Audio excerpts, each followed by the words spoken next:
जय हिंद everyone, am I audible and visible to you? जय हिंद एवरीवन। आई एम सॉरी, आज मैं थोड़ा सा लेट हो गया, ट्रैफिक जैम बहुत था। चलिए शुरू करते विदाउट वेस्टिंग एनी टाइम। आज का हमारा टॉपिक है डिक्लाइन ऑफ दिल्ली सल्तनत। तो आज अपन डिक्लाइन ऑफ दिल्ली सल्तनत पढ़ेंगे, लेकिन दिल्ली सल्तनत के डिक्लाइन से पहले हम अपने बचे हुए पार्ट को पूरा करेंगे और उसके बाद दिल्ली सल्तनत को डिक्लाइन की तरफ कौन कौन से इवेंट्स लेके जाते हैं, उन इवेंट्स के बारे में एक एक करके बात करेंगे। तो जो लास्ट हमारा टॉपिक बचा हुआ था वो था market reforms of Alauddin Khilji. हमने अलाउद्दीन खिलजी के बारे में पढ़ा था कि किस तरह से अलाउद्दीन खिलजी की पॉलिटिकल और मिलिट्री हिस्ट्री रही थी, किस तरह से नॉर्दर्न इंडिया और नॉर्दर्न इंडिया के बाद में सदर्न इंडिया के कॉन्क्वेस्ट को अलाउद्दीन खिलजी पूरा करता है। तो ये अपन ने लास्ट चैप्टर में पढ़ा था, लेकिन अलाउद्दीन खिलजी से रिलेटेड, उसके रिफॉर्म से रिलेटेड क्वेश्चंस भी पूछ लिए जाते हैं और उसकी हिस्ट्री का वो एक इंटीग्रल पार्ट है, इंपॉर्टेंट पार्ट है, इसीलिए उसको भी एड्रेस करेंगे अपन। तो एक एक करके देखते हैं। सबसे पहला रिफॉर्म क्या था अलाउद्दीन खिलजी का? और जैसे कि लिखा ही हुआ है कि सबसे पहला रिफॉर्म अलाउद्दीन खिलजी का था मार्केट रिफॉर्म। तो सबसे पहला पॉइंट मार्केट रिफॉर्म के बारे में जो अपन नोट करेंगे वो पॉइंट ये है कि मार्केट रिफॉर्म्स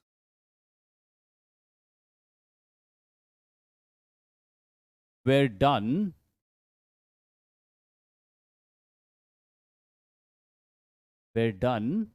टू, क्यों किए गए थे market reforms? To maintain the large army,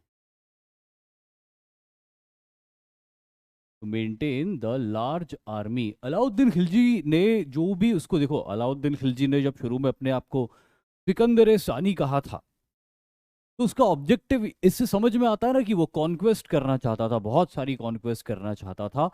और इतनी सारी कॉन्क्वेस्ट करने के लिए, और साथ ही साथ उसको मंगोल्स का भी थ्रेट था, तो मंगोलों से भी अपनी सल्तनत को बचाने के लिए और भारत के बचे हुए इलाके में बड़ी कॉन्क्वेस्ट करने के लिए उसको एक बहुत बड़ी फौज की जरूरत थी। और उसने उसके रिक्रूटमेंट्स भी किए। इसके पास में 4,75,000, 4,75,000 की आर्मी हुआ करती थी। 4,75,000 कोई छोटा नंबर नहीं होता, ये बहुत बड़ा नंबर होता है। और उस जमाने में, मतलब कि हम बात कर रहे हैं किस दौर की? हम बात कर रहे हैं 1300 से लेके 1306 एडी, 1316 एडी के बीच की। मतलब कि आज से लगभग 900 साल पहले की बातें हो रही है। तो उस समय 4,75,000 एक्चुअली बहुत ही ह्यूज आर्मी हुआ करती थी। अब जब हम इसको कंपेयर करते हैं मौर्यन पीरियड की आर्मी से, तो मौर्यन पीरियड आ जाता है आज से 2,500 साल पहले। और 2,500 साल पहले उनके पास में 10 लाख की फौज होती थी। तो आप जस्ट इमेजिन कर सकते हो कि उनकी फौज कितनी मैसिव होती होगी। जब मिडाइवल पीरियड में 4,75,000 की आर्मी को एक बहुत मैसिव आर्मी माना जा रहा है। आज भी दुनिया में बहुत कम ऐसी कंट्रीज हैं जिनके पास इतनी आर्मी है, आज भी, आज भी। तो आप खुद ही सोचिए मिडाइवल पीरियड में कितनी बड़ी आर्मी थी। और अलाउद्दीन खिलजी एक पहला रूलर था जो अपनी आर्मी को कैश में पेमेंट करता था। ये जो सैलरीज पे करता था ये कैश में पे करता था, जिसकी वजह से इसके खजाने के ऊपर बहुत दबाव बना हुआ रहता था। और उसी दबाव को कम करने के लिए इसने मार्केट रिफॉर्म्स को इंट्रोड्यूस किया था। देखो, मार्केट रिफॉर्म्स का मार्केट रिफॉर्म्स का आर्मी से क्या लेना देना? तो अगला पॉइंट अपन लिखते हैं। इसने मार्केट रिफॉर्म में, अब ये आर्मी, मार्केट रिफॉर्म का सैलरी से क्या लेना देना, आर्मी से क्या लेना देना, इस बात को समझने के लिए अपन मार्केट रिफॉर्म को समझते हैं। उसके बाद अपने आप समझ में आ जाएगा कि मार्केट रिफॉर्म्स का आर्मी से क्या लेना देना। ठीक है। तो सबसे पहली बात, अब मार्केट रिफॉर्म्स में उसने किया क्या था? तो he divided markets into how many parts? 3 parts. इसने मार्केट को 3 पार्ट्स में डिवाइड कर दिया। अब वो 3 पार्ट्स कौन कौन से हुआ करते थे? पहला पार्ट होता था फूड और उससे रिलेटेड आइटम्स, दूसरा पार्ट हुआ करता था क्लॉथ्स एंड अदर आइटम्स, कपड़े लत्थे, ज्वेलरी वेलरी, ये वो जो दूसरी मिसलेनियस चीज़ें होती वैसा। और जो तीसरा टाइप का मार्केट था, तीसरा कैटेगरी का मार्केट था, वो था कैटल एंड स्लेव्स, यानी कि मवेशी और गुलाम। गुलाम कौन? इंसान, जो अलग अलग इसकी आर्मी एक्सपीडिशंस पे जाती थी। उन एक्सपीडिशंस पे जहाँ जहाँ से भी जितने भी लोगों को ये पकड़ पाते थे, आदमी औरत बच्चे, उन सबको स्लेव बना के ले आते थे। और स्लेव बना के लाने के बाद में सल्तनत के अलग अलग हिस्सों में इनको बेच दिया जाता था। तो इनकी बाकायदा मंडी लगती थी, इनके बाजार लगते थे, मार्केट लगते थे। जैसे आज के तारीख में पशु मेला लगता है ना, वो पशु पशु लेके आते हैं बहुत सारे, और वो पशु बेचे जाते हैं। बिल्कुल उसी तरह से पशुओं के साथ साथ इंसानों को भी बेचा जाता था। तो अनफॉर्चुनेटली वो इंसानों की खरीद फरोख्त भारत के अंदर बहुत पुराने समय से होती आई थी। इस दौर में मिडाइवल टाइम्स में ये बहुत ज़्यादा बढ़ गई थी, बहुत ज़्यादा नंबर्स में इंसान सेल किए जाते थे, गुलाम बना लिए जाते थे। तो अनफॉर्चुनेटली वो मार्केट भी एग्जिस्ट करता था। अब food, clothes and other things and cattle and slaves, ये तीन तरह के मार्केट इन्होंने बना लिए थे। और फिर अगला पॉइंट हम लिखते हैं इसके अंदर, he fixed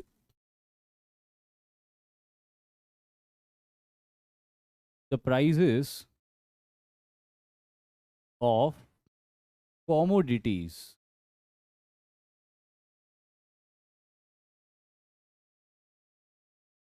in the three markets.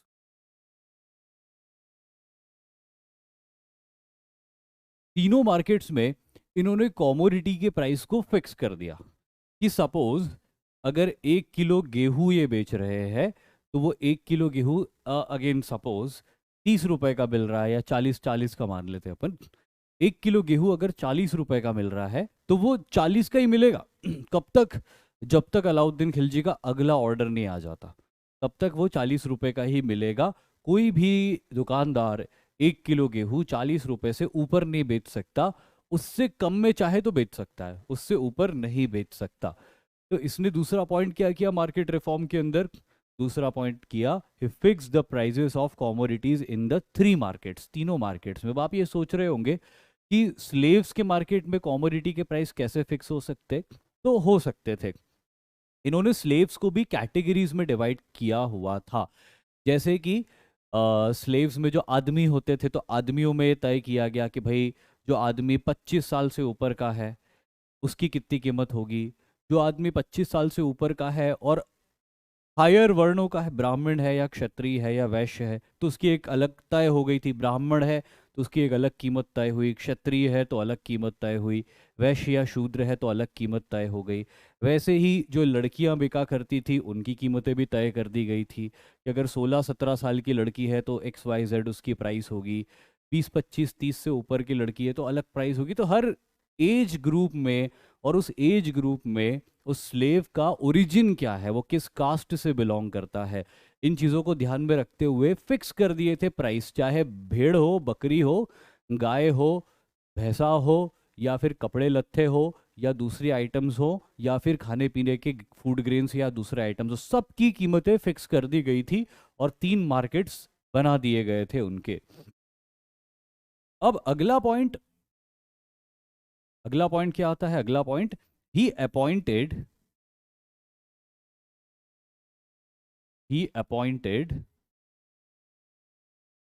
an officer। एक ऑफिसर इन्होंने अपॉइंट किया। उस ऑफिसर को कहते थे शाहना ए मंडी। मंडी बोलते थे ना मार्केट्स को, उस ऑफिसर को बोलते थे शाहना ए मंडी, है ना। ये शाहना ए जो मंडी होता था, ये ये सुपरवाइजर होता था। फूड के मार्केट के लिए एक शाहनाए मंडी होता था जो उस पूरे मार्केट को सुपरवाइज करता था दिल्ली में। क्लॉथ्स और अदर आइटम्स के लिए एक ऑफिसर होता था, वो भी शाहनाए मंडी होता था। और सेपरेटली कैटल और स्लेव्स के लिए भी एक शाहनाह मंडी हुआ करता था। तो ये जो शाहनाह मंडी हुआ करता था, ये मार्केट सुपरवाइजर होता था। ये मार्केट सुपरवाइजर इस बात को इंश्योर करता था कि जो नियम बनाए गए हैं और जो प्राइस तय किए गए हैं, उन नियमों और प्राइसेस के हिसाब से मार्केट रेगुलेट हो रहा है या नहीं हो रहा है। तो ये शाहनाह मंडी का अपॉइंटमेंट इसने किया था। और चौथा पॉइंट जो आपको मार्केट रिफॉर्म में याद रखना है, वो चौथा पॉइंट ये है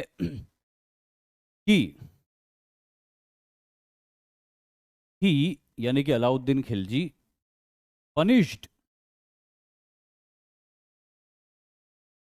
he punished the market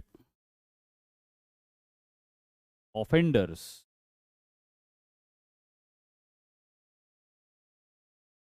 the market offenders brutally। जो भी व्यापारी हो या कस्टमर हो, अगर वो मार्केट के रेगुलेशंस को वायलेट कर रहा है, मार्केट ऑफेंडर है वो, अगर वो मार्केट के रेगुलेशंस को वायलेट कर रहा है, उसको ब्रूटली पनिश किया जाता था। अब ये ब्रूटल पनिशमेंट जो होती थी वो कैसे होती थी, अब देखो मैं आपको एक बताता हूँ। जो एग्जाम्पल जो अलग अलग लिटरेचर से हमको पढ़ने को मिलता है अलाउद्दीन खिलजी के बारे में, वो ये लिखा हुआ है कि अलाउद्दीन खिलजी के मार्केट सुपरवाइजर्स ये लोग क्या करते थे कि व्यापारियों को चोरी करते हुए पकड़ने। अब अच्छा हुआ ये था कि अब प्राइस तो तय कर दिए गए थे, तो भाई प्राइस से ऊपर तो कोई बेच नहीं सकता था। तो व्यापारी को इसमें क्या होता था, या तो लॉस होता था या उसका मार्जिन ऑफ प्रॉफिट छोटा हो जाता था। दोनों ही सूरत व्यापारी को मंजूर नहीं। तो व्यापारी क्या करने लग गए, व्यापारियों ने तौल में मारना शुरू कर दिया कि ठीक है 1 किलो गेहूं हमको 40 रुपए में देना है, लेकिन हम तराजू के बाट के वजन को थोड़ा कम ज्यादा करके उस 1 किलो को 1 किलो से 250 ग्राम कम कर दें। 750 ग्राम ही तौल के देंगे, देखने में लगेगा 1 किलो। तो इस तरह 250 ग्राम जो है हमारे पास एक्स्ट्रा बचेगा। ये एक्स्ट्रा बचते बचते बचते जो बचेगा, इसको फर्दर और सेल करेंगे तो प्रॉफिट कवर हो जाएगा।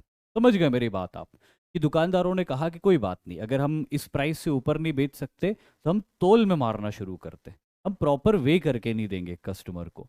अब ये शिकायतें आने लग गई दिल्ली दरबार के अंदर कि यार बाकी सब तो ठीक है, प्राइस कंट्रोल हो गए, लेकिन व्यापारियों ने जो है ऐसे बाट बना लिए हैं, ऐसे वेट्स और मेजर्स बना लिए हैं जो कि एक्चुअली 1 किलो है ही नहीं जो 1 किलो से कम है, लेकिन दिखाई देते 1 किलो के। तो हमको माल कम मिल रहा है, गुड्स कम मिल रहा है।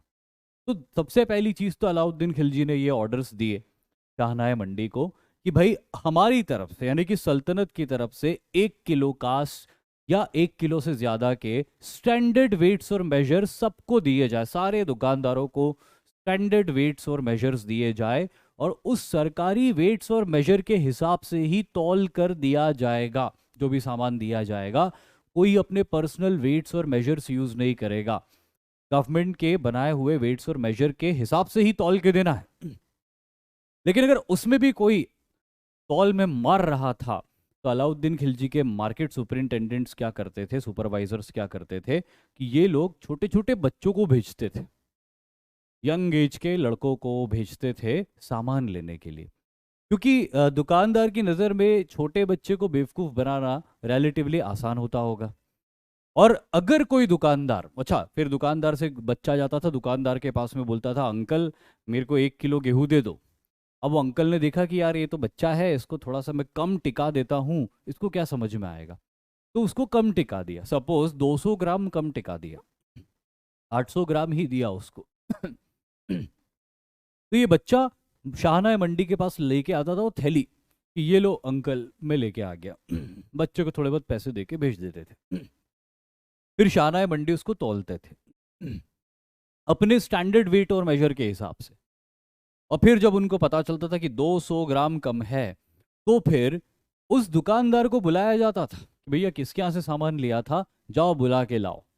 तो फिर वो दुकानदार को बुला के लाया जाता था, और जितना उसने कम तोला था, जैसे कि मैंने बताया यहाँ पे 200 ग्राम कम तोला था, उसकी बॉडी में से 200 ग्राम मांस काट के निकाल लिया जाता था, है ना।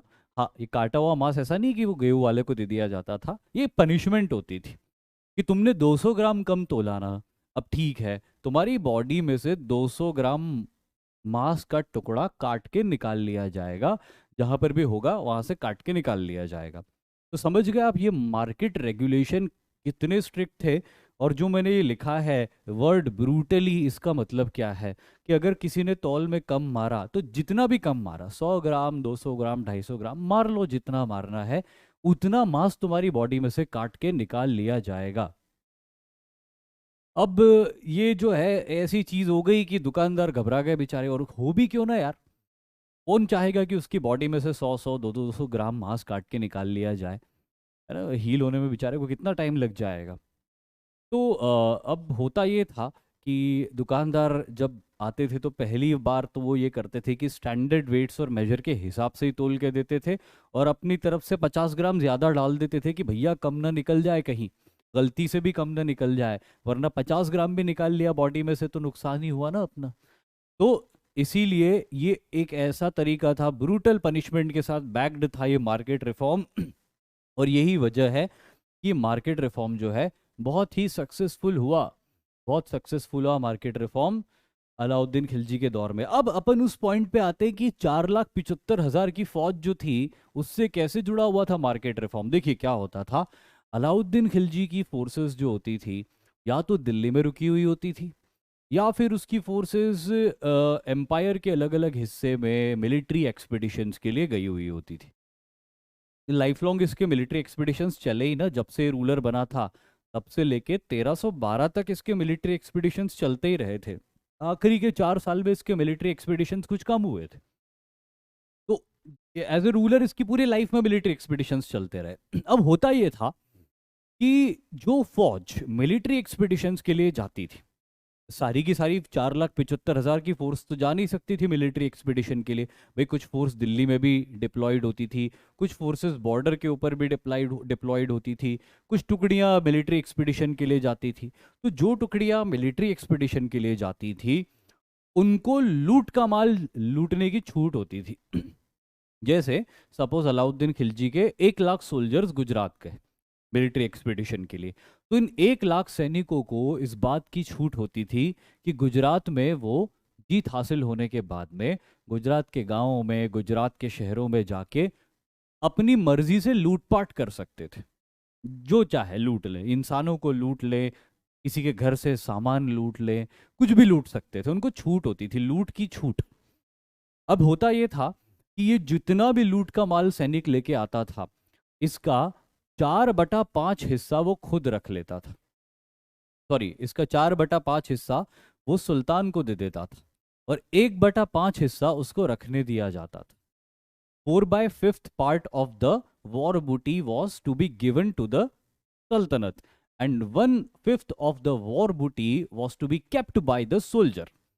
तो इस तरह से होता यह था कि हर इंडिविजुअल सोल्जर जो अलाउद्दीन की तरफ से किसी मिलिट्री एक्सपीडिशन पे जाता था खूब अमीर होके आता था, खूब अमीर होके आता था, क्योंकि वो बहुत सारा माल लूट लेता था। उसका 4/5 हिस्सा अगर वो दे भी देता था सल्तनत को, तो 1/5 हिस्सा भी उसका बहुत होता था। ऐसे में उस सैनिक को जो मिलिट्री एक्सपीडिशंस पे गया है, सैलरी की परवाह ही नहीं होती थी। जैसे बहुत सारे करप्ट ऑफिसर्स होते हैं ना, जो कि दुनिया के सभी कंट्रीज में मिलते हैं, अकेले हमारी कंट्रीज में नहीं, पूरी दुनिया में करप्शन है। और ऐसे करप्ट ऑफिसर्स आपने देखा होगा कि उन्हें सैलरी से कोई मतलब ही नहीं होता। उनको फील्ड पे इतनी इनकम हो जाती है कि उनकी सैलरी तो ये अकाउंट में पड़ी पड़ी बढ़ती रहती है। वैसे ही इन सोल्जर्स के साथ भी होता था। इन्हें फर्क ही नहीं पड़ता था कि दिल्ली सल्तनत इनको कितनी सैलरी दे रही, क्योंकि इनको मिलिट्री एक्सपेडिशन से खूब लूट का माल हासिल होता था।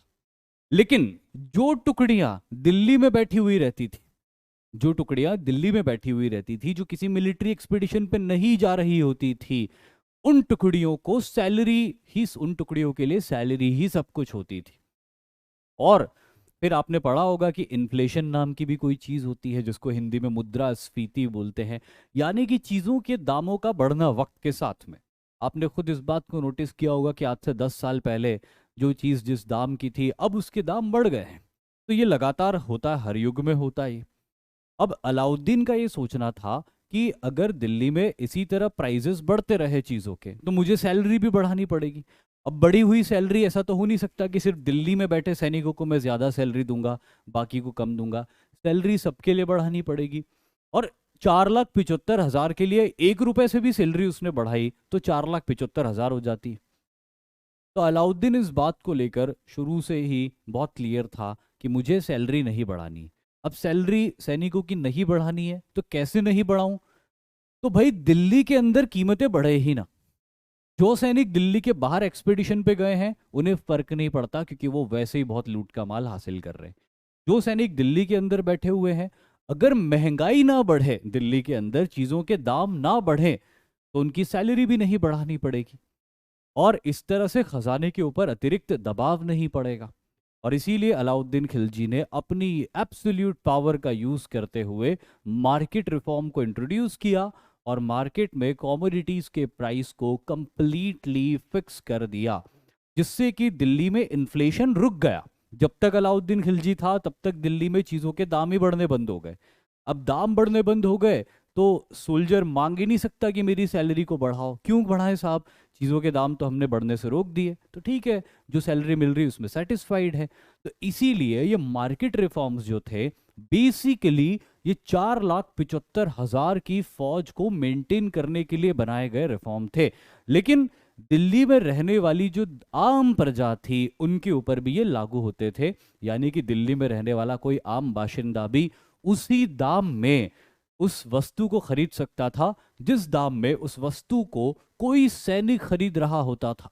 ये मार्केट रिफॉर्म बनाए तो फौज के लिए गए थे, लेकिन इससे दिल्ली के जो आम लोग थे वो भी बेनिफिटेड हो गए थे। ऐसा इंटेंशन नहीं था अलाउद्दीन खिलजी का, लेकिन दिल्ली के आम लोग भी इससे बेनिफिट हो गए थे। उम्मीद है कि आपको ये market reforms of Alauddin Khilji समझ में आ गया होगा। 30 सेकंड में अगर कोई इससे रिलेटेड डाउट हो तो प्लीज पूछ लीजिए, अगर अच्छा डाउट होगा तो मैं एड्रेस करूंगा उसको।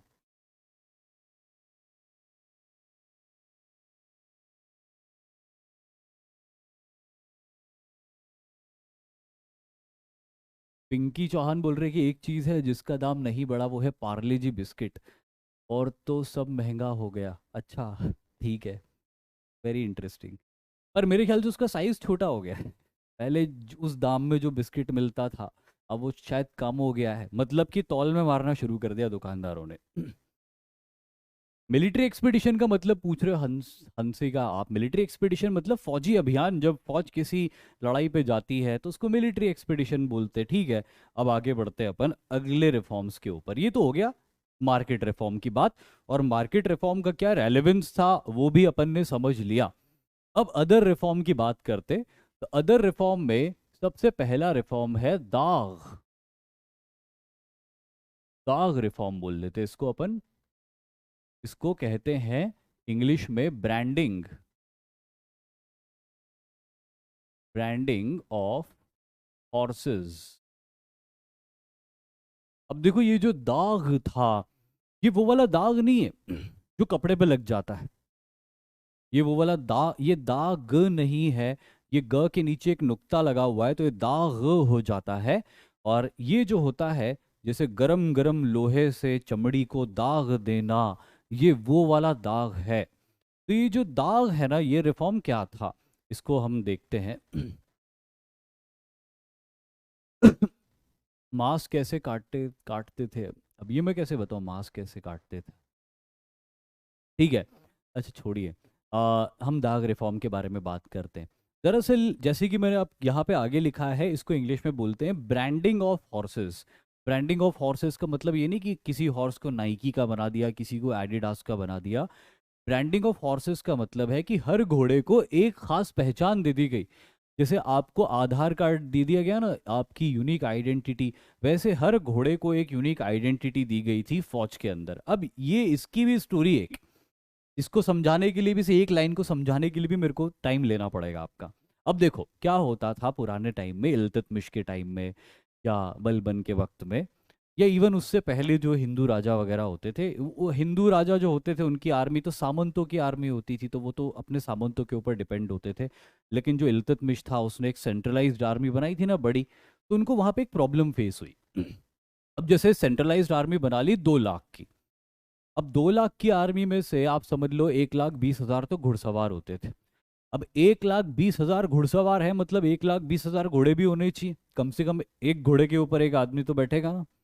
अरे ऐसा तो हो नहीं सकता कि एक घोड़े के ऊपर दो लोग बैठ के लड़ लेंगे, एक उल्टा बैठ गया एक सीधा बैठ गया और दोनों लड़ लेंगे, ऐसा नहीं होता था। एक घोड़े के ऊपर एक सवार होता था। तो 1,20,000 की अगर घुड़सवार फौज है, कैवलरी है, तो 1,20,000 घोड़े भी होने चाहिए थे।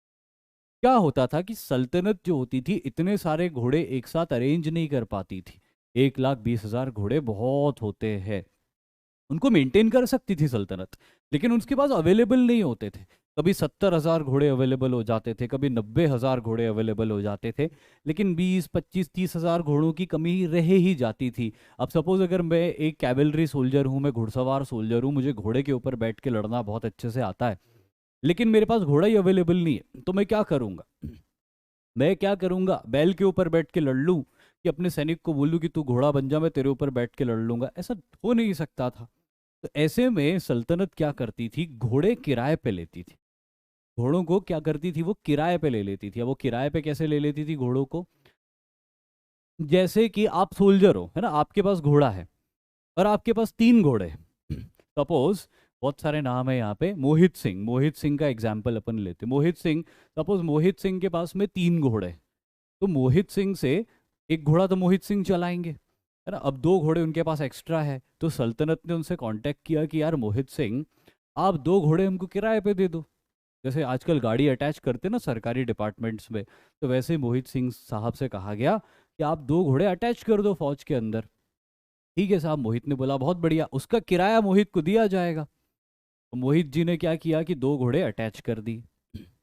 अब वो 2 घोड़ों का किराया मोहित जी को मिल रहा है, लेकिन मोहित जी के मन में आ गया लालच, और मोहित जी ने जो घोड़ों का सुपरवाइजर था, जो घोड़ों का अकाउंट्स रखता था कि भाई कितने घोड़े अटैच किए, उससे बात करी, है ना, उससे बात करी और उसको कहा कि यार चलो ना थोड़ा पैसा कमाते हैं। बोले कैसे? मोहित जी ने कहा कि देखो मैंने 2 घोड़े अटैच किए हैं, तुम 3 शो कर दो उसको। कौन देखने आ रहा है कि मैंने 2 किए 3 किए? तुम 3 शो कर दो कि मोहित सिंह ने 3 घोड़े अटैच किए, और जो एक घोड़े का एक्स्ट्रा पैसा अपने को मिलेगा किराए के रूप में, वो अपन आधा आधा बांट लेंगे। बढ़िया है यार, सुपरवाइजर ने, घोड़ों के सुपरवाइजर ने बोला बढ़िया आइडिया है, ये तो बहुत अच्छी बात है, कर लेते हैं ये काम। तब एक मोहित जी ने 2 ही घोड़े अटैच किए, लेकिन शो कर दिए 3 घोड़े, और एक घोड़े का एक्स्ट्रा पैसा उनको मिल रहा है।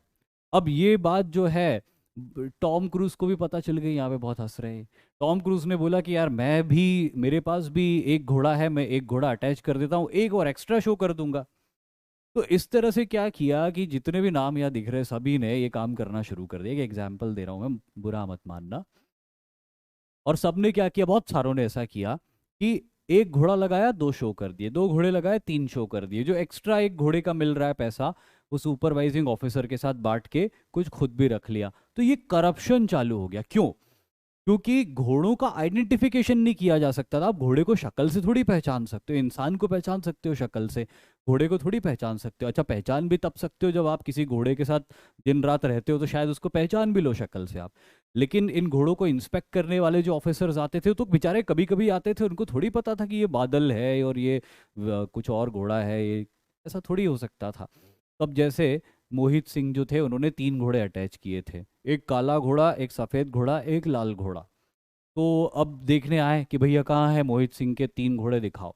तो एक सफ़ेद और एक काला तो मोहित सिंह का दिखा दिया घोड़ा, एक लाल घोड़ा किसी और का ला के दिखा दिया कि ये रहा लाल घोड़ा मोहित सिंह का। अच्छा अच्छा ठीक है। तो इस तरह से क्या करते थे, बेवकूफ़ बना देते थे इंस्पेक्टिंग ऑफिसर्स को। लेकिन ये जो एक्स्ट्रा घोड़े जो एग्जिस्ट ही नहीं करते थे, जिनके नाम का पैसा जा रहा होता था, ये बोझ सल्तनत के खजाने पे पड़ता था। और इस बोझ को कम करने के लिए इस करप्शन की एक्टिविटी को दूर करना बहुत जरूरी था। अब इस करप्शन की एक्टिविटी को दूर करने का उपाय जो अलाउद्दीन खिलजी के मिनिस्टर्स ने उसको बताया, या उसके दिमाग की उपज था ये, वो ये था कि हर घोड़े की बॉडी के ऊपर एक यूनिक आइडेंटिफिकेशन मार्क बना दिया जाए। उसी यूनिक आइडेंटिफिकेशन मार्क को दाग कहा जाता था। उसी यूनिक आइडेंटिफिकेशन मार्क को क्या कहते थे? दाग। तो घोड़े के ऊपर दाग बना दिया उन्होंने। सपोज क्रॉस में, किसी घोड़े के ऊपर क्रॉस में बना दिया, किसी घोड़े के ऊपर प्लस में बना दिया, किसी घोड़े के ऊपर 4 क्रॉस बना दिए, और फर्दर ऑन इस तरह से मार्किंग कर दी जाती थी। तो अब मोहित सिंह जी ने जो घोड़ा अटैच किया, तो 2 घोड़े अटैच किए ना, तो उनके 2 मार्क बनते थे और ये मार्क रजिस्टर्ड हो जाते थे। इन्होंने 2 घोड़े अटैच किए हैं और इन 2 घोड़ों के ये मार्क हैं, और अगर ये तीसरा घोड़ा क्लेम कर रहे कि इन्होंने अटैच किया तो उसका क्या मार्क है बताओ, और उस मार्क का घोड़ा ढूंढ के दिखाओ। अब करप्शन करना संभव नहीं रह गया था। इस तरह से खजाने, जो शाही खजाना था, उस शाही खजाने के ऊपर जो नुकसान हो रहा था, उसके ऊपर जो फालतू का बोझ लग रहा था, वो खत्म कर दिया इस सिस्टम से, जिसको बोलते हैं दाग रिफॉर्म, यानी कि ब्रांडिंग ऑफ हॉर्सेस। समझ गए ये वाला मुद्दा? ये समझ गए पॉइंट? अगर कोई क्वेश्चन हो तो पूछ लो।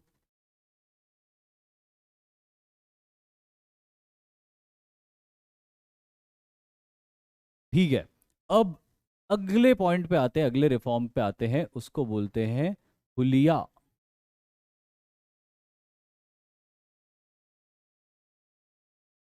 हुलिया रिफॉर्म, और इंग्लिश में उसको बोलते हैं profiling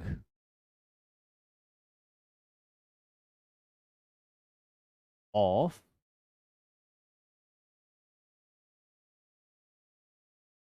profiling of the soldiers. अब ये जो था ना, ये भी बड़ा इंपॉर्टेंट रिफॉर्म था, ये भी मिलिट्री रिफॉर्म था। देखो अलाउद्दीन खिलजी का हर रिफॉर्म कहीं ना कहीं जाके मिलिट्री से ही जुड़ रहा है।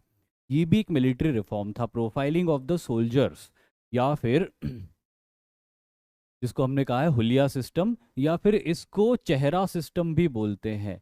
इसको हुलिया भी बोलते थे, इसको चेहरा सिस्टम भी बोलते थे, या चेहरा रिफॉर्म भी बोलते थे। अब इसमें क्या होता था, अलाउद्दीन खिलजी ने अपने सैनिकों को मोटिवेट करने के लिए, उन्हें मोटिवेशन देने के लिए ये रिफॉर्म इंट्रोड्यूस किया था। अब इस रिफॉर्म में होता क्या था? इस रिफॉर्म में ये होता था कि सपोज आपने आर्मी ज्वाइन करी, है ना, तो दिल्ली की सल्तनत की फौज आपने ज्वाइन करी, तो आप एज अ सोल्जर आपका रिकॉर्ड रखा जाएगा। तब इस रिकॉर्ड के अंदर आपका पूरा हुलिया बनाया जाएगा, आपका बच्चे हुलिया बनाया जाएगा का मतलब ये था कि आपकी पेंटिंग नहीं की जाएगी। हुलिया का मतलब था भाई आपकी कद काठी क्या है वो लिखी जाएगी, है ना, थोड़े बहुत आइडेंटिफिकेशन मार्क आपकी बॉडी पे हैं वो बताए जाएंगे, तो एक आइडेंटिफिकेशन हो जाएगी कि भाई ये सैनिक है। फिर उसके साथ ही साथ उस प्रोफाइल के अंदर ये लिखा जाएगा कि भाई आप एक सोल्जर के तरह क्या हो, क्या आप इन्फेंट्री मैन हो, या आप घोड़ा चलाते हो, या आप कुछ और हो। तो ये लिखा जाएगा कि भाई कैवेलरी मैन है या इन्फेंट्री मैन है। तीसरी चीज़ ये लिखी जाएगी यहाँ पे कि भाई आप जो है कौन सा वेपन चलाते हो, भाला चलाते हो कि तलवार चलाते हो। तीसरी चीज़ ये लिखी जाएगी आपका एक्सपीरियंस कितना है, नए नए रिक्रूट हुए हो या फिर कुछ साल हो गए हैं। चौथा ये लिखा जाएगा कितनी लड़ाइयाँ लड़ चुके हो। और पांचवा ये लिखा जाएगा कि उन लड़ाइयों में कितने गैलेंट्री के एक्शंस आपने किए हैं। और जिसका प्रोफाइल सबसे अच्छा होगा, जिसका प्रोफाइल जितना अच्छा होगा, उसकी सैलरी उतनी अच्छी होगी। तो ये एक ऐसा सिस्टम था जो 1 रैंक 1 सैलरी से अलग था। दरअसल अलाउद्दीन खिलजी की फौज में बहुत सारे लोगों को इस बात की आपत्ति थी कि कई नए लड़के आ जाते हैं उस रैंक के ऊपर, और उनको भी उतनी सैलरी मिलती जितनी कि उनके सीनियर को मिलती है उसी रैंक पे, भले ही सीनियर ने कई लड़ाइयाँ लड़ी है और कई लड़ाइयों में गैलेंट एक्शंस किए हैं, तो भी उसकी सैलरी उतनी है जितनी कि किसी नए रंगरूट की सैलरी है। ऐसे में जो सीनियर सोल्जर्स होते थे, या जो ज़्यादा स्किलफुल सोल्जर्स होते थे, उनके मन में थॉट आता था कि हम क्यों अपनी जान की बाजी लगाएं जब सैलरी हमको उतनी मिलनी जितनी कि इसको मिलनी है। तो ये डिससेटिस्फैक्शन ना आए दिल्ली की फौज के अंदर, इसीलिए अलाउद्दीन खिलजी ने क्या किया कि सैलरीज जो थी सबकी ऐसी तय करी जैसा कि उनका परफॉर्मेंस और उनकी स्किल होगी।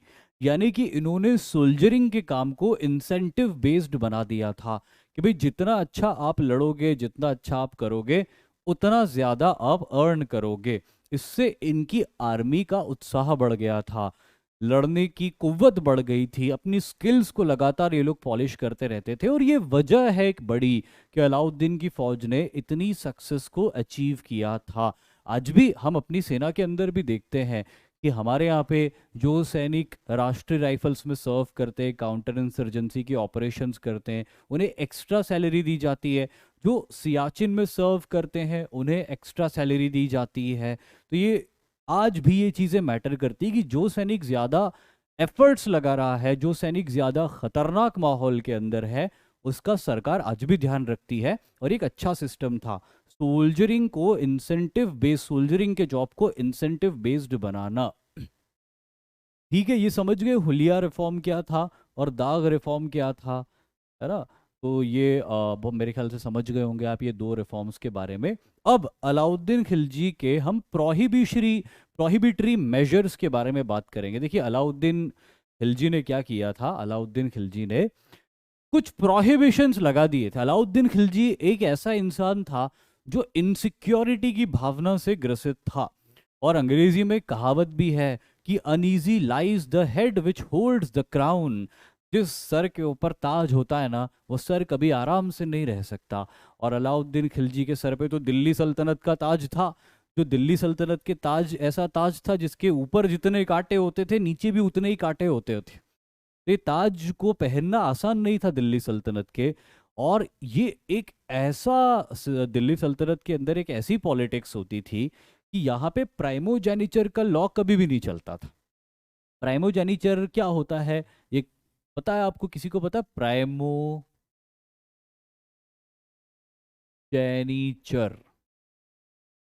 किसी को पता है प्राइमोजेनिचर क्या होता है? लिख के बताओ क्या होता है प्राइमोजेनिचर।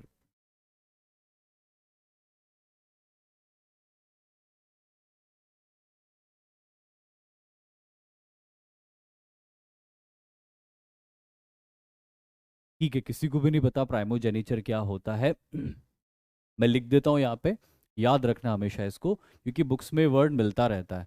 तो प्राइमोजेनिचर है होता है सक्सेशन बाय एल्डेस्ट सन। जो ज्यादातर भारत के अंदर हिंदू किंगडम्स हुआ करते थे, दिल्ली सल्तनत के दौर में भी और दिल्ली सल्तनत से पहले भी, इनमें ज्यादातर, मैं ये नहीं कहूँगा कि 100%, लेकिन इनमें इनमें ज्यादातर जो नियम चलता था सक्सेशन का, वो होता था succession by the eldest son. यानी कि राजा का जो सबसे बड़ा बेटा होता था वो राजा को सक्सीड करता था और उसको जनरली कोई अपोज नहीं करता था। हालांकि हम इतिहास में देख चुके हैं कि प्राइमोजेनिचर के लॉ का भारत में भी बहुत ज़्यादा वायलेशन हुआ है।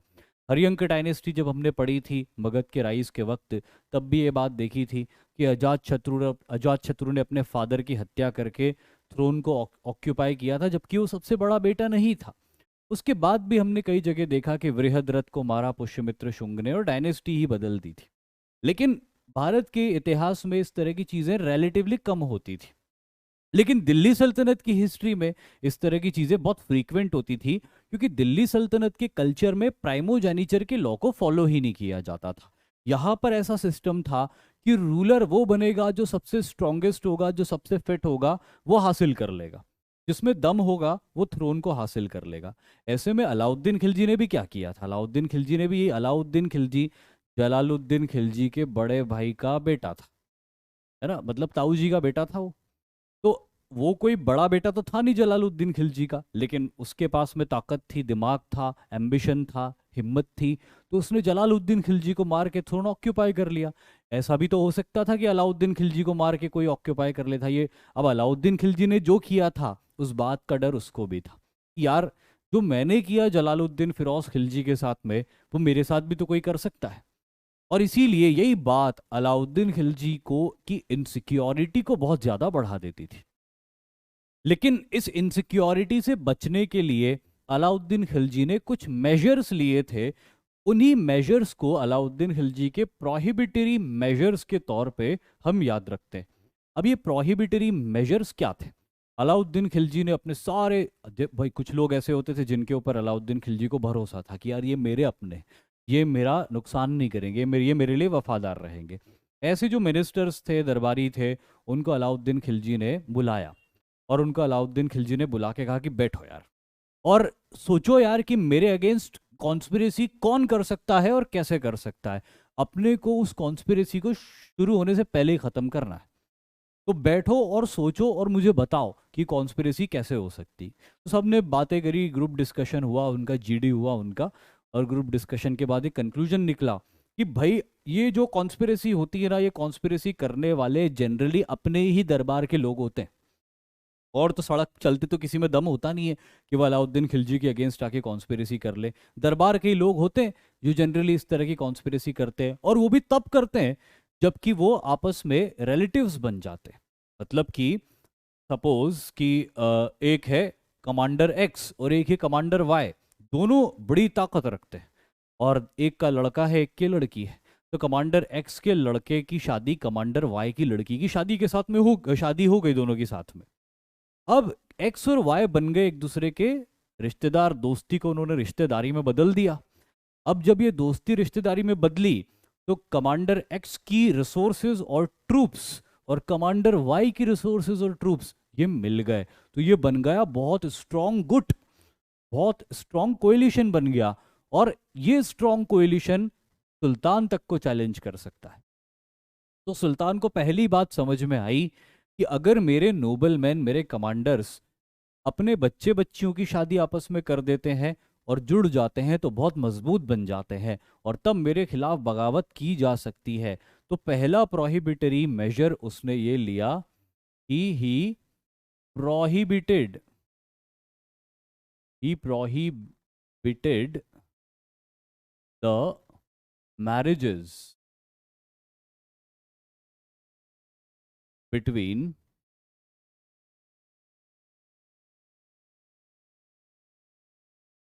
children of his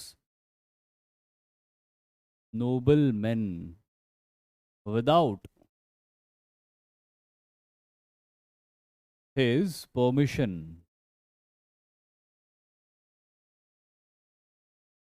यानी कि इसकी परमिशन के बिना नहीं। अगर किसी नोबलमैन को अपने बच्चे बच्चियों की शादी करवानी है तो पहले पूछना पड़ेगा अलाउद्दीन खिलजी से कि दो कुंडली लेके आए हैं आपके पास, इनको मिला दें। फिर अलाउद्दीन खिलजी देखेंगे उनकी कुंडली, पॉलिटिकली देखेंगे वो कुंडली, है ना, एस्ट्रोलॉजी के हिसाब से नहीं देखेंगे, और वो देखेंगे कि यार इनके बच्चे बच्ची की शादी होने से ये दोनों मेरे अगेंस्ट बगावत कर सकते हैं क्या या नहीं कर सकते। अगर उसको लगेगा कि ठीक है कोई बात नहीं, कोई बात नहीं, बगावत वगावत नहीं हो सकती, तो वो बोल देगा कि ठीक है कर लो शादी। लेकिन अगर उसको थोड़ा सा भी डाउट होगा कि नहीं यार ये दो ताकतवर नोबल मैन आपस में मिल गए तो मेरा नुकसान कर सकते हैं, तो वो उस शादी को कैंसिल कर देगा कि नहीं, अपनी लड़की के लिए कोई और लड़का ढूंढ लो, और नहीं मिले तो मैं हुई सही। सिमिलरली लड़के को भी बोल देगा वो। तो ये हो गया पहला प्रोहिबिशन। दूसरा प्रोहिबिशन, दूसरा प्रोहिबिशन ये होगा कि अच्छा, अलाउद्दीन ने बोला चलो ये तो हो गया, लेकिन और भी कोई तरीके होंगे जिससे मेरे अगेंस्ट बगावत हो सकती हो। और ग्रुप डिस्कशन करो और सोचो, और ग्रुप डिस्कशन हुआ और जीडी हुआ। उस जीडी के बाद और कंक्लूजन निकल के आया। अब इस बार कंक्लूजन निकल के आया कि भाई एक और तरीका है जिससे बगावतें हो जाया करती। बोले साहब कैसे होती? तो होता ये है, नोबलमैन ने बोला, इनके वफादार नोबलमैन ने इनको बोला कि सुल्तान कभी कभी क्या है, हमारे जो कमांडर और नोबलमैन है ना, ये दावतें रखते हैं। ये क्या करते हैं? दावतें, फीस्ट रखते हैं। और जो ये फीस्ट रखते हैं तो वहाँ ये सब लोग मिलते हैं, वहाँ पे खाना भी चलता है, वहाँ पे पीना भी चलता है। और इस खाने पीने के दौरान ही कई बार मंसूबे बन जाते हैं, कई बार कॉन्स्पिरेसीज हो जाती है कि वो बात जो ये दरबार में नहीं कर सकते थे एक दूसरे के घरों में एक दूसरे से कर लेते हैं। अच्छा, मतलब कि दावतों में भी हमारे अगेंस्ट कॉन्स्पिरेसीज बन जाया करती है। चलो ठीक है, एक और प्रोहिबिटरी मेजर जो है वो लेंगे। और दूसरा प्रोहिबिटरी मेजर क्या था? Prohibited, prohibited the commanders from organising peace without his permission. इसकी परमिशन के बिना कोई नोबलमैन फीस्ट या दावत नहीं दे सकता था। और आज की लैंग्वेज में बोले तो पार्टी नहीं दे सकता था। कि अगर पार्टी देनी, अगर आप एक कमांडर हो तो आप अगर पार्टी दे रहे हो तो आपको अलाउद्दीन को बताना पड़ेगा कि सुल्तान, कल मेरे यहाँ शाम को 4 बजे से पार्टी है। अब सुल्तान को ये बताएंगे कि मेरे यहाँ पे कल 4 बजे से पार्टी है, तो क्या सुल्तान को नहीं बुलाएंगे? बुलाना ही पड़ेगा, और सुल्तान आपको भी आना पड़ेगा। और सुल्तान बिल्कुल आते थे कि ठीक है बिल्कुल आएंगे कल पार्टी में तुम्हारे यहाँ पे। अब सुल्तान आके बैठेगा पार्टी में तो कहाँ से होगी कॉन्स्पिरेसी? या तो सुल्तान मना कर देगा कि नहीं कोई पार्टी नहीं होगी कल, और या फिर अगर पार्टी होगी तो सुल्तान भी आएंगे, और सुल्तान भी आके बैठेंगे, तो फिर तो हो गई कॉन्स्पिरेसी। तो इसीलिए उसने अपनी परमिशन के बिना किसी भी तरह की दावत को करने से इनकार करवा दिया। लेकिन उसने अपने नोबलमैन को कहा कि और सोचो मेरे अगेंस्ट कॉन्स्पिरेसी कैसे हो सकती, और जीडी करो, और ज्यादा जीडी करो। तो नोबलमैन ने बोला साहब इतना जीडी तो एसएसबी में भी नहीं होता, आप हमसे करवा रहे हो, पर ठीक है अब करना पड़ेगा। तो अब क्या होता है कि ये और ग्रुप डिस्कशन करते हैं और मंत्रणा करते हैं, और मंत्रणा करने के बाद में एक और कंक्लूजन निकल के आता है कि सुल्तान कभी कभी हमारे नोबलमैन पी लेते हैं, शराब पी लेते, ड्रिंक कर लेते, दारू पी लेते हैं, उसके बाद वो अपने आप को अलाउद्दीन खिलजी समझने लगते हैं। उसके बाद वो अपने आप को अलाउद्दीन खिलजी ही समझने लगते हैं। वो कहावत है ना, after 8 PM I am PM, बिल्कुल वो लागू हो जाती सबके ऊपर कि after 8 PM I am PM। तो उन्होंने बोला कि शराब जो है ना, अगर किसी ने शराब पी ली तो फिर वो फीस्ट दे रहा हो या नहीं दे रहा हो, फिर उसके बेटे बेटी की शादी हो रही हो या नहीं हो रही हो, फिर वो कभी कभी गुस्से में आके, जोश में आके बगावती हो जाता है। तो शराब भी जो है वो बड़ी खतरनाक चीज़ है। अलाउद्दीन ने बोला बिल्कुल सही बात है, इसीलिए ही प्रोहिबिटेड, ने बोला अलाउद्दीन खिलजी ने कि शराब बिकना ही नहीं, prohibited the sale of liquor in Delhi. Delhi में शराब की बिक्री के ऊपर पाबंदी, कि भाई दिल्ली में शराब नहीं बिकेगी। अब ये जो था इसका मतलब, अब खुद अलाउद्दीन खिलजी खूब पीता था। अलाउद्दीन खिलजी अब ये पता नहीं चलता कि जब इसने दिल्ली के अंदर ये शराब की बिक्री को बंद किया था, तो क्या इसने खुद भी छोड़ दी थी शराब, या ये खुद अंदर महल के बनवाता था और पीता था, ये नहीं पता। ऐसा ज्यादातर माना जाता है कि इसने भी छोड़ दी थी शराब, है ना। लेकिन फिर भी एक्चुअली ये हुआ था, इसने दिल्ली के अंदर शराब की बिक्री के ऊपर प्रतिबंध लगा दिया था, जिससे कि दिल्ली में शराब बिकेगी ही नहीं तो कोई पिएगा ही नहीं, और कोई पिएगा ही नहीं तो after 8 PM I am PM कोई बोलेगा भी नहीं। लेकिन एक्चुअली जो मैं प्रैक्टिकली आपको बताऊं, उस वक्त हुआ ये था कि सब कुछ अलाउद्दीन खिलजी ने करवा दिया, सब कुछ अलाउद्दीन खिलजी ने करवा दिया, वो हुआ भी। लेकिन ये एक ऐसा पॉइंट था जिसकी आगे अलाउद्दीन खिलजी की एक नहीं चली। दिल्ली में जब इसने लिकर के सेल को प्रोहिबिट कराया, तो दिल्ली में छुप छुप के शराब बनने लग गई। लोग जो है गली कूचों में बंद दरवाजों के अंदर शराब बनाने लग गए और सीक्रेटली उसको बेचने लग गए। न पीने वाले बाज आए, न बेचने वाले बाज आए, ये सब चलता रहा। अलाउद्दीन को इस बात की सूचना भी मिली कि साहब आपने शराब को बैन कर दिया दिल्ली के अंदर, लेकिन सब बिक रही है शराब, तो कोई लोग रह नहीं रहे उसके बिना। तो अलाउद्दीन खिलजी ने ये तय किया कि पनिशमेंट दी जाएगी, कठोर पनिशमेंट दी जाएगी। लेकिन उसके नोबल मैन ने समझाया कि साहब अब बगावत हो जाएगी आपके अगेंस्ट, आप शराब पीने से रोक रहे हो लोगों को, लोगों को गुस्सा हो जाएगा, फिर बहुत सारे लोग आपके अगेंस्ट हो जाएंगे। तो फिर अलाउद्दीन खिलजी ने इस पॉइंट में थोड़ी सी नरमी बरत दी थी। अलाउद्दीन खिलजी ने एंड में ये ऑर्डर दिया था, उसने बोला चलो ठीक है, बनाना है शराब बना लो, लेकिन ये खुलेआम नहीं होगा। शराब बनेगी भी चोरी छुपके और बिकेगी भी चोरी छुपके। बिल्कुल ओपनली शराब न बनेगी न बिकेगी, अब चोरी छुपके जिसको पीना है पीते रहो, है ना। तो ये एक ऐसा पॉइंट था जो अलाउद्दीन खिलजी जैसा क्रूअल ब्रूटल सुल्तान भी नहीं लागू कर पाया था, शराब की बिक्री को वो भी नहीं रोक पाया था। लेकिन कोशिश उसने करी थी कि अपने कमांडर्स और अपने नोबल मैन जो थे, इनको किसी तरह से कंट्रोल कर लिया जाए ताकि ये उसके अगेंस्ट रेबेलियन ना करें। ठीक है, तो ये सारे प्रोहिबिटरी आपको समझ में आ गए मेजर्स। अब इसके अलावा ना एक और प्रोहिबिटरी मेजर है जो मैं यहाँ पे नीचे लिखूंगा। अलाउद्दीन खिलजी जो था उसको जो दिल्ली और उसके आसपास के इलाके में जो चौधरी रहा करते थे उनसे बड़ी चिढ़ थी। अभी चिढ़ इसलिए थी क्योंकि सबसे पहली बात तो ये थी कि ये जो चौधरी हुआ करते थे लोग ट्रेडिशनली टैक्स कलेक्टर्स हुआ करते थे। ये गांव से या बहुत सारे गांवों से टैक्स कलेक्शन का काम किया करते थे। ये लोग जो टैक्स कलेक्शन का काम करते थे, जितना भी टैक्स ये कलेक्ट करते थे, अच्छा ये जो टैक्स कलेक्शन का काम करते थे ये अलाउद्दीन खिलजी के ज़माने से बहुत पहले से किया करते थे।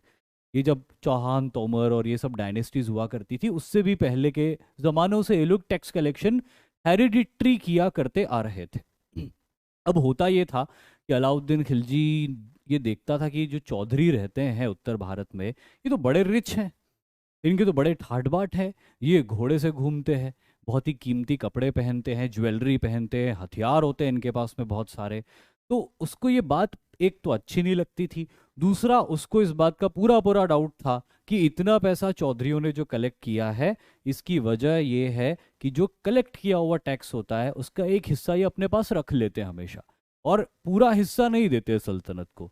तो सबसे पहली चीज ये करी अलाउद्दीन खिलजी ने प्रोहिबिशन में कि उसने टैक्स कलेक्शन को, चौधरियों से टैक्स कलेक्शन के राइट्स को कंप्लीटली छीन लिया कि अब सरकारी एजेंट्स गांवों से टैक्स कलेक्ट करेंगे।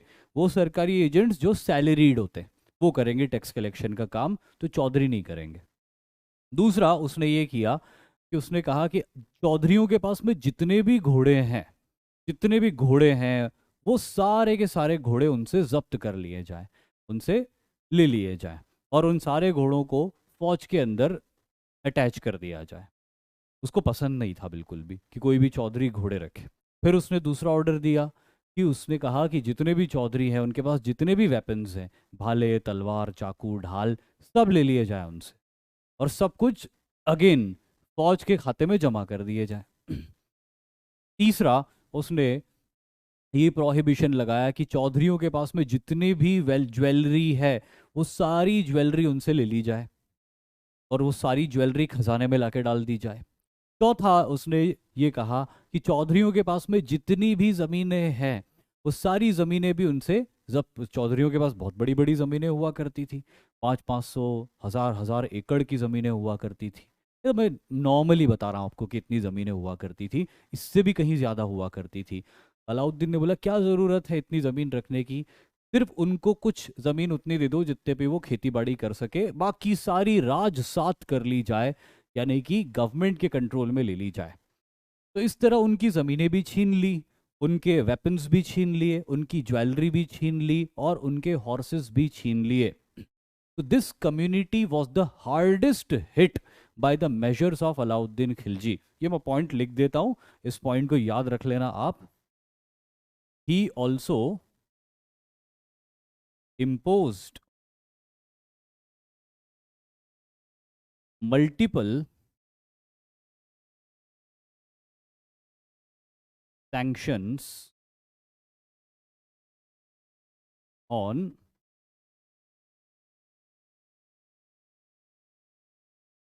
चौधरीज। इनको, जो चौधरी होते थे ना, इनको दिल्ली सल्तनत के दौर में ये कहते थे चौधरी मुकादम।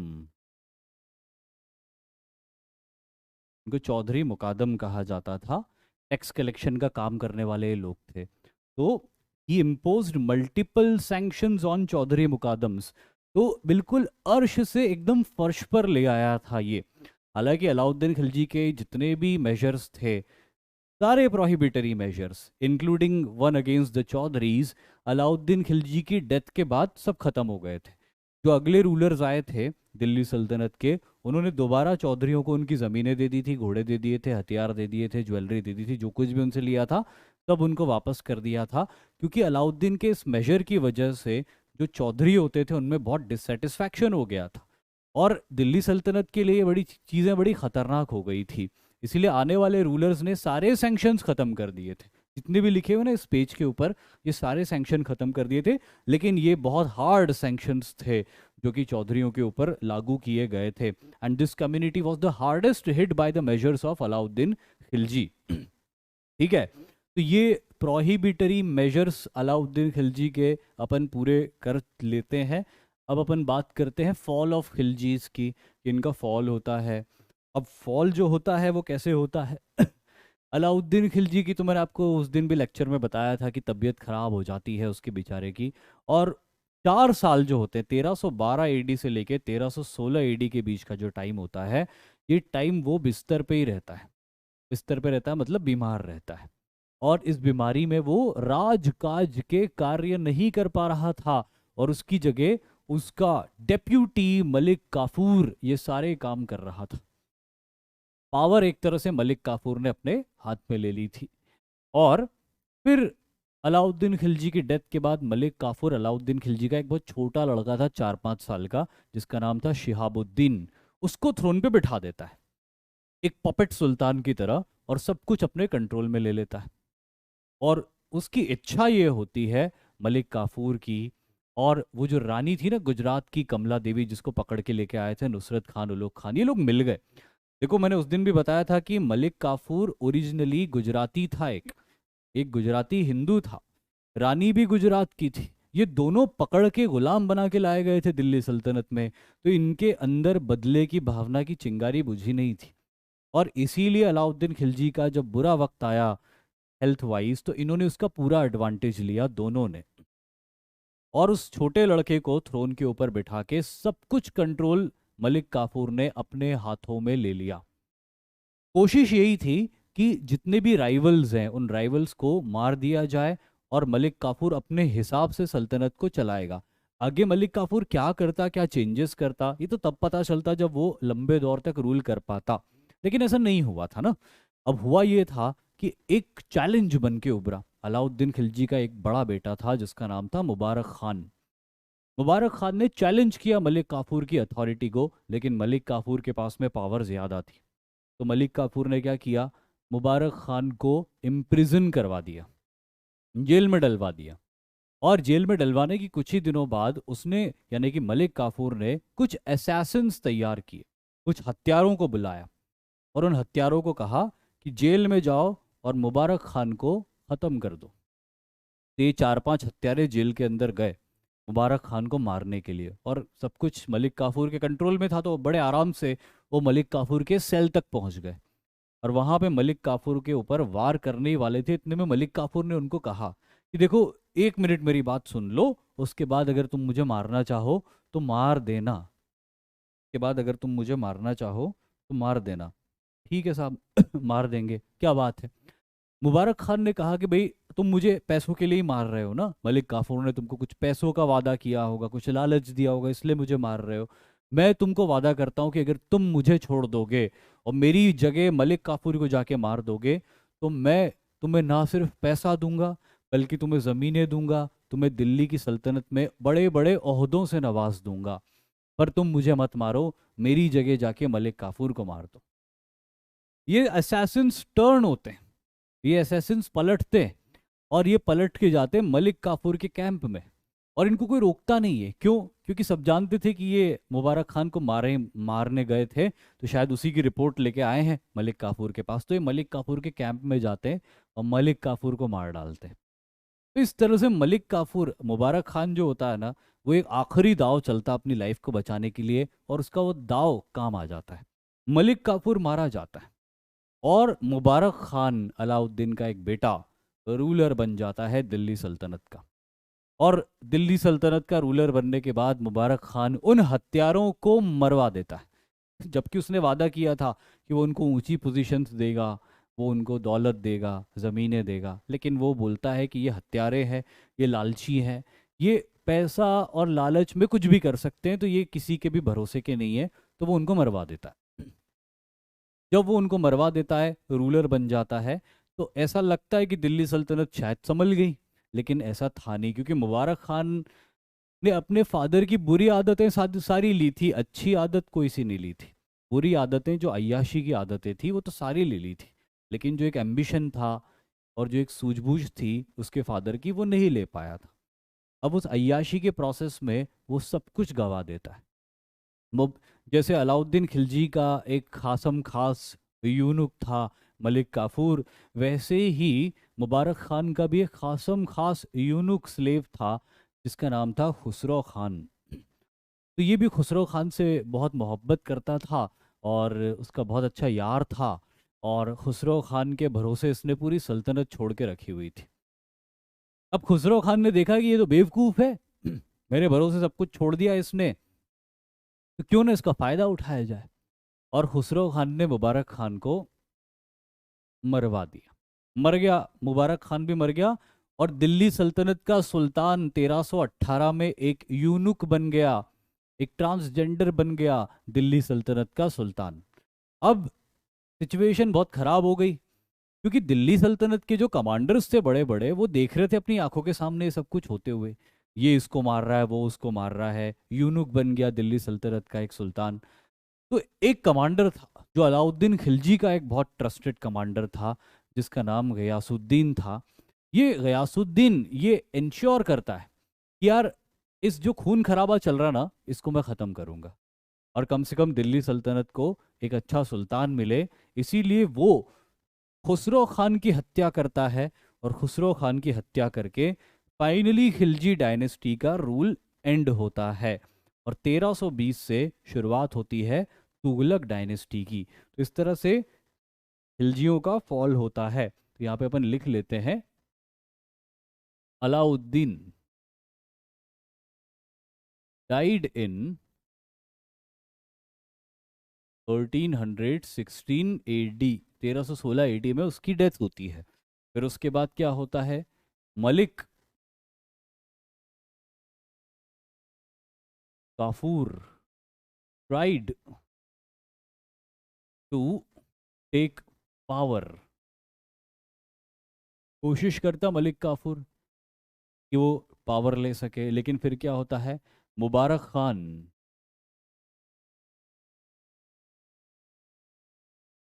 अ सन ऑफ अलाउद्दीन किल्ड इसको, मलिक काफूर को।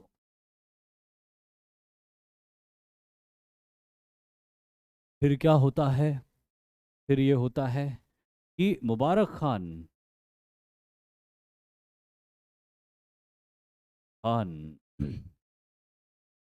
was killed by his slave Khusro Khan. और उसके बाद क्या होता है, के बाद ये होता है, खुसरो खान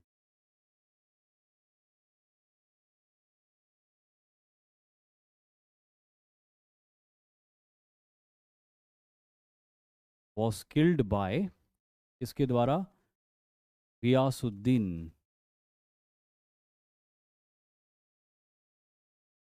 तुगलक। तो 1316 में अलाउद्दीन की डेथ होती है। मलिक काफूर 1316 में ही पावर को अपने हाथ में लेने की कोशिश करता है, और उसी साल 1316 में मलिक काफूर की हत्या भी हो जाती है। अब Mubarak Khan was killed by his slave Khusro Khan, 1318 तक मुबारक खान रूल करता है।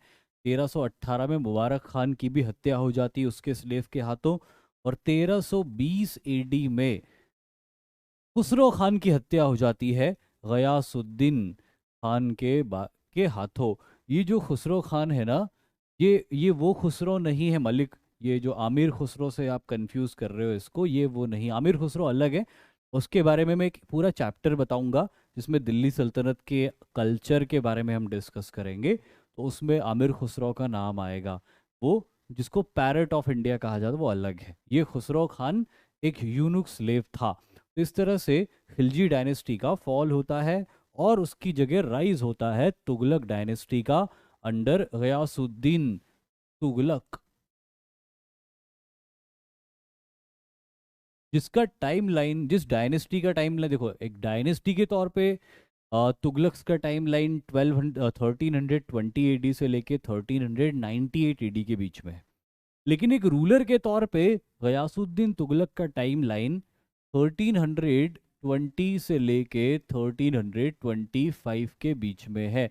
5 ही साल ये रूल करता, लेकिन एक अच्छा रूलर था, एक रूलर के तौर पे ये अच्छा था, एडमिनिस्ट्रेटर के तौर पे ये अच्छा था, कॉन्करर के तौर पे ये अच्छा था।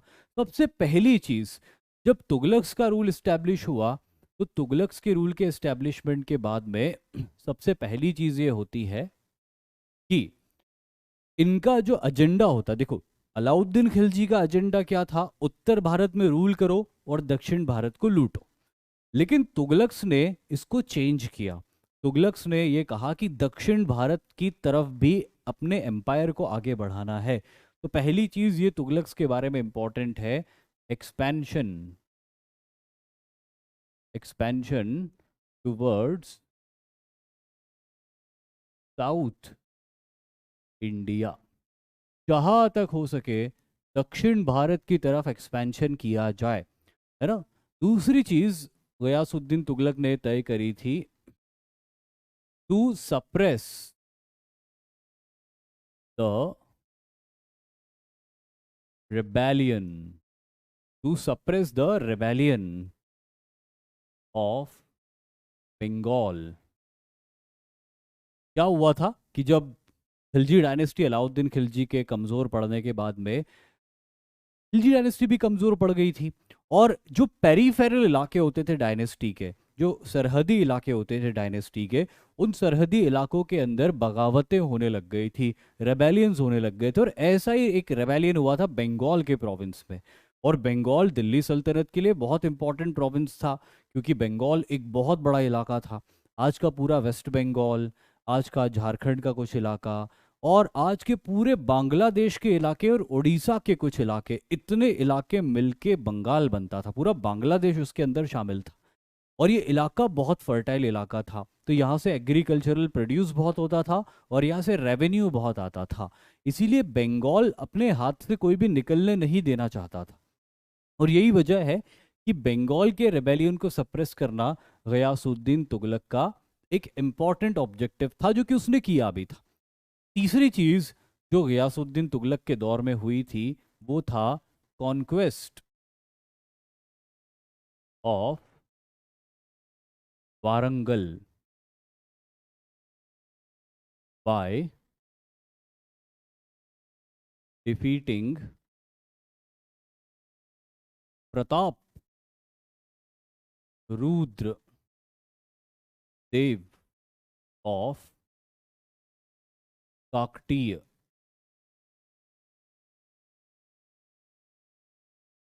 डायनेस्टी। ये जो काकटी डायनेस्टी थी, जिसकी अलाउद्दीन खिलजी के समय भी काकटी डायनेस्टी के प्रताप रुद्र देव के ऊपर इन्वेजन हुआ था, और इस इन्वेजन में बहुत लूटपाट हुई थी। और इस लूटपाट में वो जो कोहिनूर हीरा है, जो बहुत फेमस है भारत के अंदर, जो अब भारत के अंदर नहीं है, लेकिन ये कोहिनूर हीरा गोलकोंडा की खदानों से ही मिला था, जिसके ओनर ओरिजिनली प्रताप रुद्र देव थे इस काकतीय डायनेस्टी के। तो जब मलिक काफूर ने सक्सेसफुल हमला किया था प्रताप रुद्र देव के ऊपर, तब वो सारी वेल्थ उनकी, बहुत सारी वेल्थ उनकी लूट ली गई थी। लेकिन जैसे कि मैंने आपको बताया था कि खिलजियों की पॉलिसी थी कि वो डेक्कन में एक्सपेंशन नहीं करेंगे, इसीलिए काकतीय डायनेस्टी बनी रही और प्रताप रुद्र देव रूल करते रहे। लेकिन गयासुद्दीन तुगलक की पॉलिसी थी कि डेक्कन में एक्सपेंशन करेंगे, तो उस प्रोसेस में उन्होंने प्रताप रुद्र देव की काकतीय डायनेस्टी को दोबारा डिफीट किया। और इस दोबारा डिफीट से प्रताप रुद्र देव इतना शर्मिंदा हुआ कि उसने अपने आप को आग लगा के ख़त्म कर दिया, सेल्फ इमोलेशन करके अपने आप को एंड कर दिया, जिसके साथ ही काकतीय डायनेस्टी का भी वहाँ पे एंड हो गया। और जो तुगलक डायनेस्टी थी, ये फैल गई कहाँ तक, दक्षिण में वारंगल के इलाकों तक फैल गई। उसके साथ ही एक और चीज़ हुई थी, conquest of Devagiri by defeating the Yadavs. Devagiri जो कि महाराष्ट्र का पश्चिमी और उत्तरी इलाका था, ये एक बड़ा किंगडम हुआ करता था।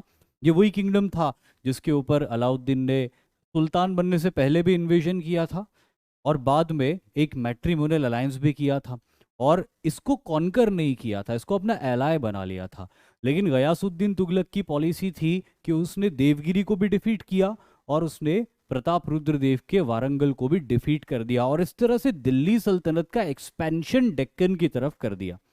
दिल्ली सल्तनत जो कि अलाउद्दीन के फेज में सिर्फ उत्तर भारत तक लिमिटेड रहती है, इन टर्म्स ऑफ एक्सपेंशन वो दिल्ली सल्तनत इस वक्त दक्षिण की तरफ फैल जाती है। ठीक है, तो ये चारों चीजें जो है गयासुद्दीन तुगलक के दौर में, ये समझ गए आप बहुत अच्छे से। ठीक है, मुझे सुनाई दे गया कि आप समझ गए।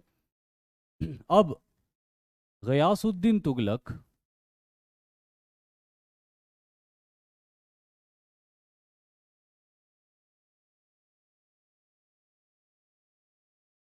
died in 1425 AD। Ghiyasuddin Tughlaq की डेथ 1325 AD में होती है। और ये डेथ तब होती है जब ये बंगाल के कॉन्क्वेस्ट पे गया हुआ था और बंगाल के कॉन्क्वेस्ट से लौट कर आ रहा था दिल्ली की तरफ। तो रास्ते में अफगानपुर नाम की जगह पर इसके स्वागत के लिए एक बहुत बड़ा पेवेलियन बनाया गया था। और जब ये उस पेवेलियन के नीचे से निकल रहा था तब ये पेवेलियन इसके ऊपर कोलैप्स हो जाता है। तो ये भी मारा जाता है और उसका एक बेटा था वो भी मारा जाता है उस पेवेलियन के नीचे कोलैप्स होके। और उसकी एक छोटी सी स्टोरी है कि गयासुद्दीन तुगलक नाराज हो गया था दिल्ली के एक सूफी सेंट से जिनका नाम था ख्वाजा मोइनुद्दीन, नहीं, जिनका नाम था हजरत निजामुद्दीन औलिया। और उसने हजरत निजामुद्दीन औलिया को ये वार्न किया था, थ्रेट किया था कि मेरे दिल्ली आने से पहले तुम दिल्ली खाली कर दो वरना मैं आके तुमको पनिश करूंगा। और जिसके जवाब में जब ये बात हजरत निजामुद्दीन औलिया को उनके डिसाइपल्स ने आके बोली कि हुजूर वो दिल्ली का सुल्तान आपके खून का प्यासा हो गया है, आप दिल्ली छोड़ दीजिए नहीं तो वो आपका मर्डर कर देगा, वो आपको आके मार डालेगा। तब हजरत निजामुद्दीन औलिया ने ये बात कही थी कि हुनूस दिल्ली दूरस्त। फारसी में जो जुमला था हुनूस दिल्ली दूरस्त, इसका मतलब था कि घबराओ मत, अभी दिल्ली दूर, घबराओ मत मैंने मेरी तरफ से बोला है, इसका मतलब था दिल्ली अभी दूर है। और जैसे जैसे सुल्तान नज़दीक आता जा रहा था बंगाल से दिल्ली की तरफ, इनके डिसाइपल्स डर रहे थे कि साहब अब तो चले जाओ, अब तो दिल्ली बहुत दूर नहीं है। लेकिन हर बार ये जवाब में यही कहते थे, हुनूस दिल्ली दूरस्त। और एक दिन अफगानपुर के उस पेवेलियन के नीचे उसके ढह जाने से, उस पेवेलियन के अंदर दब के इस सुल्तान की मौत हो गई। और इस सुल्तान के लिए दिल्ली हमेशा से ही, हमेशा हमेशा के लिए दूर ही रहा। और तभी से भारत में वो कहावत मशहूर हो गई कि दिल्ली अभी दूर है, जिसका फारसी जुमला था हुनूस दिल्ली दूरस्त। इसी पॉइंट के साथ आज की क्लास को अपन विराम देते हैं, एंड करते हैं। कल यहीं से आगे बढ़ेंगे। Thank you. जय हिंद।